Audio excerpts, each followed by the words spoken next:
Hello, dear friends. Today, the topic of our discussion is electromagnetic induction. Let's start with the topic electromagnetic induction. In this topic, first of all, we have to study magnetic flux. Magnetic flux. What is magnetic flux? Magnetic flux is defined as the number of magnetic lines of force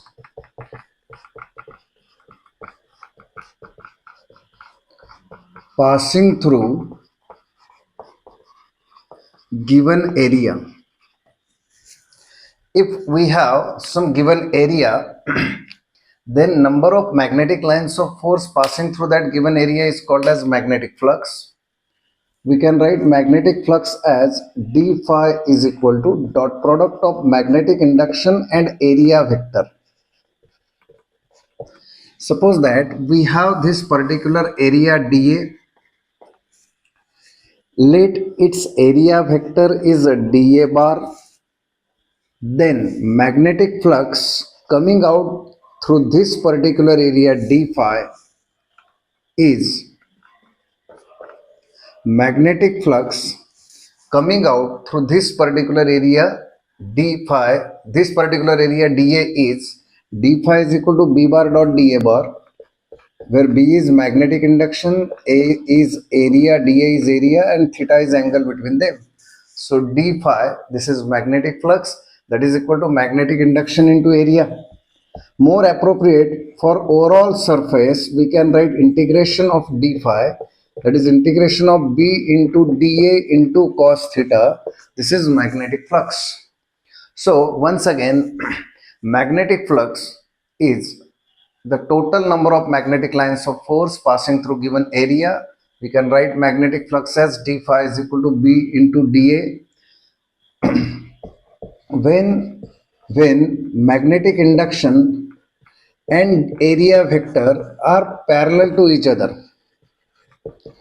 When magnetic induction and area vector are parallel to each other means which case? Suppose that this is area dA, this is area vector dA bar, this is magnetic induction b bar.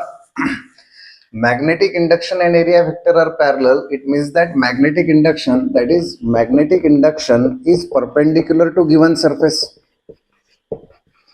Magnetic induction is perpendicular to given surface, and whenever magnetic induction is perpendicular to given surface, in that case angle between b bar and dA bar is 0. That's why we can write magnetic flux as b into dA into cos 0. Cos 0 is the maximum value of cos theta. So we have, this is maximum flux coming out through this particular area. So whenever magnetic induction is perpendicular to the given surface, we will get maximum flux coming out through that surface. But suppose that magnetic induction or magnetic lines are parallel to the surface. Whenever magnetic induction is in the plane of the area, then in that case angle between area vector and magnetic induction is 90 degree, and in this case b into dA into cos 90 is 0, so no flux is coming out through this area. So whenever magnetic induction is parallel to the area, that is magnetic induction is perpendicular to the area vector, in this case there is no flux coming out through this area. So this is very important point for magnetic flux. So let us move on to the unit of this particular quantity, magnetic flux. First of all, as it is dot product of two vectors, it is a scalar quantity. As magnetic flux is dot product of two vectors, so we can say that it is a scalar quantity. Okay. Now what is unit of magnetic flux? We say unit of magnetic flux as Weber, SI unit. SI unit is Weber or Tesla meter square. SI unit of magnetic flux, Weber or Tesla meter square or Newton meter per ampere. SI unit. And CGS unit is Maxwell. Remember, CGS unit is Maxwell. 1 Weber is equal to 10 raised to 8 Maxwell. This is very, very important conversion. You have to remember this. SI unit of magnetic induction, magnetic flux is Weber or Tesla meter square or Newton meter per ampere. CGS unit is Maxwell. So 1 Weber is equal to 10 raised to 8 Maxwell. We have to remember this particular formula. Magnetic flux is a scalar quantity. Again, I am repeating it. Magnetic flux is a scalar quantity. You must remember its SI unit Weber or Newton meter per ampere or Tesla meter square. With the help of this Newton meter per ampere, we can have its dimension as Newton M1 L1 T minus 2 meter L1. This is ampere A1. So finally M1 L2 T minus 2 A minus 1 is the dimension of magnetic flux. Again, magnetic flux SI unit is Maxwell and the conversion is 1 Weber is equal to 10 raised to 8 Maxwell. This is very important. So how can we change magnetic flux? How can we change magnetic flux? Magnetic flux को कैसे बदला जाए? How can we change magnetic flux? तो magnetic flux can be changed by changing magnetic induction. Magnetic flux can be changed by changing magnetic induction, by changing orientation of the coil. Orientation of coil. This is how we can change magnetic flux. Changing area of the coil itself. Changing area of coil itself. If we are going to change magnetic induction or orientation of coil and changing area of the coil, we can change magnetic flux. So this is very important point. Magnetic flux is a scalar quantity. It is the number of magnetic lines of force passing through given area. This is very important. Let's move on to the next quantity, magnetic induction. Magnetic induction.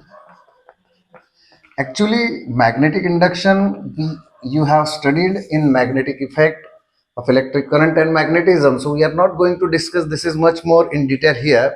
Here we are just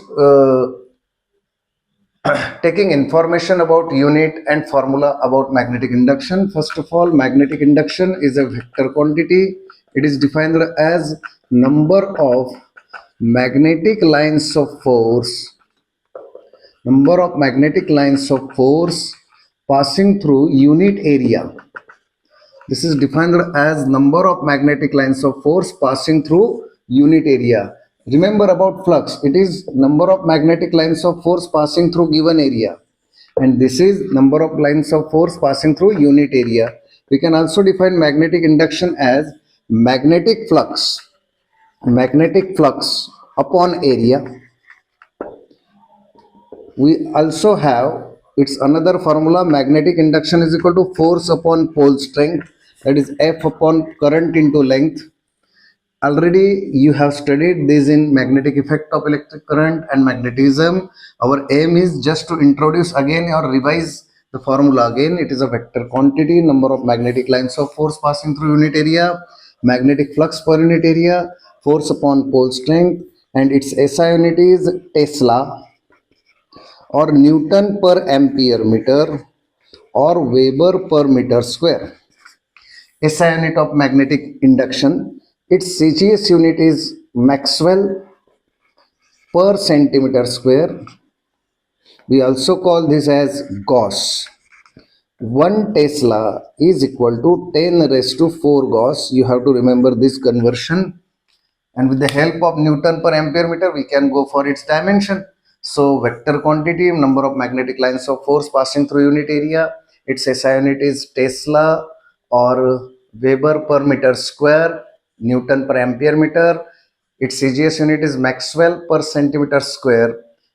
It is also called as Gauss, and 1 Tesla is equal to 10 raised to 4 Gauss. So this is introduction for electromagnetic induction. This particular introduction covers magnetic flux and magnetic induction. In the next lecture, we are going to study the first important point of this particular topic, Faraday's law of electromagnetic induction. First of all, we will go for what do you mean by electromagnetic induction. Then we will see Faraday's law of electromagnetic induction, Lenge's law, its proof, theoretical proof, and we will proceed in the next lecture along with numericals also.